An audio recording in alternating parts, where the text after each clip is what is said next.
The Athletic has revealed their top 100 prospects in the NHL, and Wild fans are not happy with them. Every name the Wild have on this list is an absolute robbery of a ranking. We're going to be breaking it down, going from the top to the bottom, every Wild prospect that is on this list, and I want to get your guys' opinion on this here in the comments below while we're going through this list, because as a Wild fan and as the rest of us are thinking, this is absolutely ridiculous. Let's get straight into this here in the video. Going off and starting with, I think we should probably be the obvious number one, Zeev Buium. He's listed here at number 5 in Tier 1. This is the only ranking for this Minnesota Wild team that I think is absolutely in place. And going from Zeev Buium, what he brings to this team, and everything that he's going to be showing over these next couple of years as he's going through his ELC, he is going to fit exactly in this Wild team where he needs to be, to the perfect fit, and just about everything in between. We expected him to be at 5 or even higher. Can't really complain about this ranking. And of course, Scott Wheeler, who wrote this article from The Athletic, and as always, it will be pinned in the description down below. Be sure to go check it out so you can see the entire list. This is one that he said is a pretty obvious choice. What he brings to the Wild, what he's going to be bringing over the next couple of years, is exactly why he's ranking here. So this one, I think, is pretty obvious compared to what we're going to see with the rest of them. And a lot of people are not going to be very happy, as I mentioned. You're going to want to stick around for the last couple because things just get wild near the end of this. But right now, on the top of this list, Matthew Schaefer, Michael Misa, the top two above Zeev Buium here. Zane Parikh, as well as Ivan Demidov of the Montreal Canadiens. So comparing those to Zeev Buium and Zeev Buium to those players, you could really interchange quite a few of them, and any ranking would make sense. But when you're moving on to even the second Wild prospect on this list, sitting at number 2 in Tier 2 is David Jiricek. You see there, Tier 3, excuse me. So there's Tiers 1, 2, 3, and 4. The Wild don't have anybody sitting in Tier 2, but David Jiricek is the next highest, and the 8th, right-handed defenseman at 33 in the 100. Now, this is where things get a little bit crazy, because obviously David Jiricek really hasn't had the chance just yet with the Minnesota Wild in specific. We saw what he was able to bring with the Columbus Blue Jackets, now translating his game to the Minnesota Wild.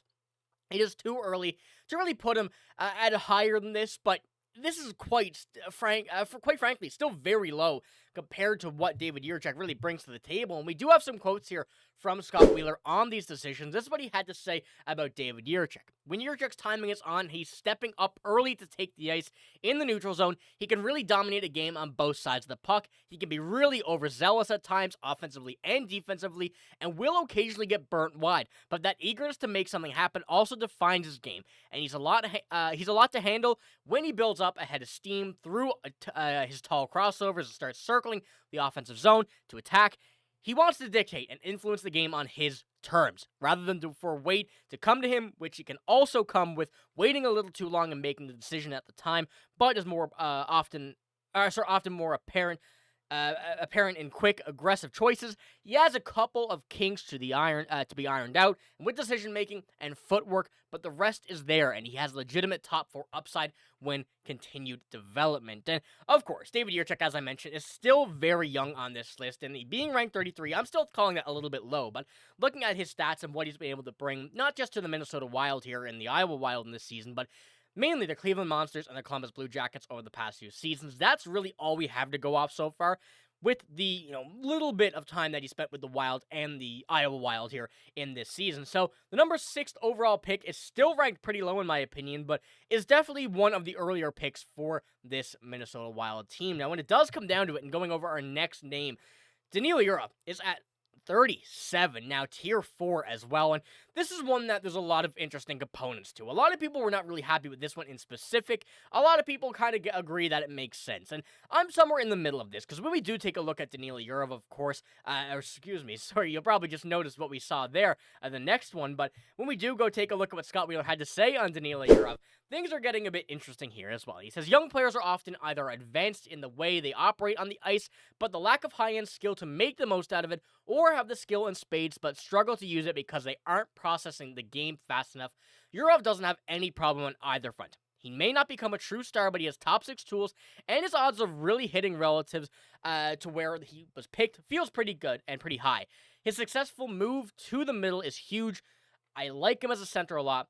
I did debate ranking him 5 or 6 spots lower here, but have decided to hold him firm where my expectations are for him. Now, going back to it as well, taking a look, Danila Yurov at 37 at the top of Tier 4 is one that I think is going to be climbing up quite a bit over the next few seasons. Of course, Danila Yurov going to be at least at center here in this roster, whether it's on line 2 or 3. We know that so far, but still, determining where he's going to go is not yet there. But having him at 37 is something I feel like is fair, but also looking at the 40 or 43 rankings, that also makes a lot of sense because it really seems like only Wild fans at this point are knowing how good Danila Yurov is. And I think that's going to be really much a big change coming over the next few seasons when he does crack into this roster next year, when he does get going. I feel like it's going to be something very similar, maybe not to the exact level, but very similar to Kirill Kaprizov, how he's catching the league by storm about his play. And that's one thing I'm very excited to see about Danila Yurov, and we're going to have a lot more content coming about him over these next few weeks as we get closer and closer to the season. Still a long ways, but we still know that Danila Yurov is going to have a lot of kind of news coverage here in this offseason for the Minnesota Wild. So be sure to stick around. We're going to be covering all of that. But when we do, once again, go on, we have a guy by the name of Liam Ohgren. And this is where things take a very, very big jump. And I want to pull this up right now.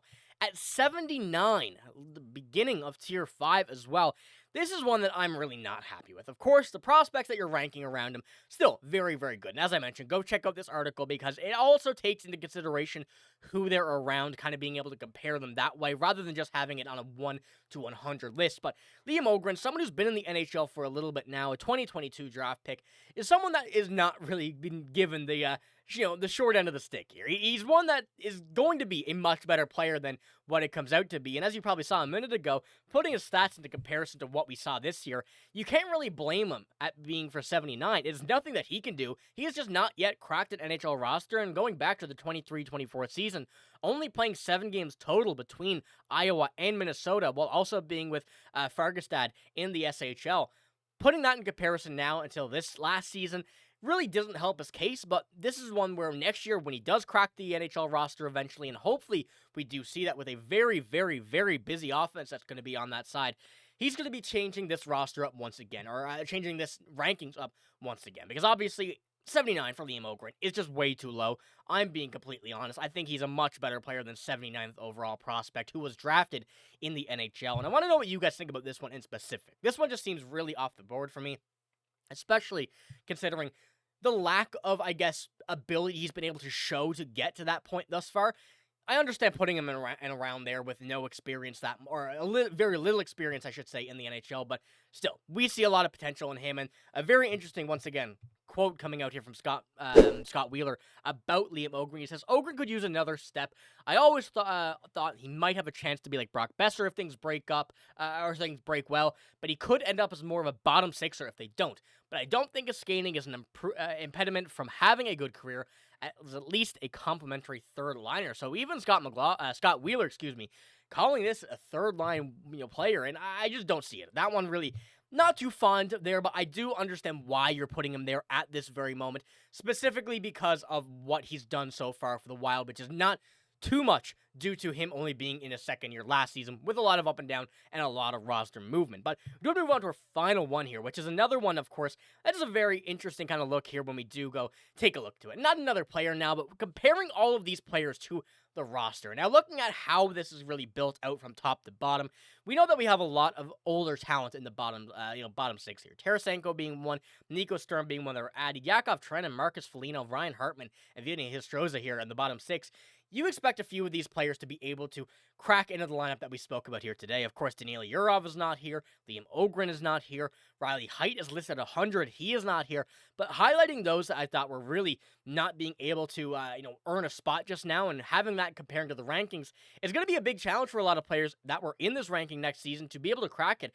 It's got to be earned. It's not going to be given to them. I think that's one thing that this Wild team is really looking forward to, is the younger surge of players coming into this lineup. But as Bill Guerin, as we've seen John Hynes say, it's not going to be given to any of these players. They really have to earn it, and whether that means waiting another season in the AHL, it's up to the players. It's not going to be going with the coaching staff or Bill Guerin here. So let me know what you think about these rankings. Of course, a lot of going on down here, and I do recommend, once again, checking it out in the comments below in The Athletic if you do have a subscription to that. The rankings are very interesting, I will say that, and kind of comparing it to the Wild players. There's some that don't really make a lot of sense to us personally here as a Wild fans. But I want to know what you guys think as well here in the comments below. But that is all I have in this video. If you did enjoy, give it a like, hit the sub button as well. I'm signing out though. Thank you for watching. Hope you have a great day. See you later.